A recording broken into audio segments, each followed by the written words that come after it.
Jaz nimam nobenega rdečega trokula ali česa podobnega, tako da bom kar povedal, evo, uradno otvarjamo naš festival 11. po vrsti. Obenem je tudi to 110. obletnica prvih slovenskih filmskih zapisov. Vsako leto znova res presenetite z svojim programom, zaradi česar se vam seveda tudi iskreno zahvaljujem. Vsako leto pripravite res pester program, zelo dobro prireditev, kar je seveda novodobna tradicija, ki se upada z našim mestom.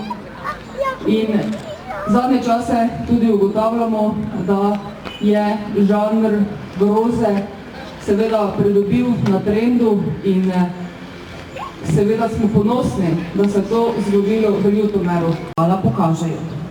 Boj za vinskega šampiona Hudega mačka je zagotovo ena izmed poslastic Grossmana. 6 odličnih vin se bo letos spopadlo.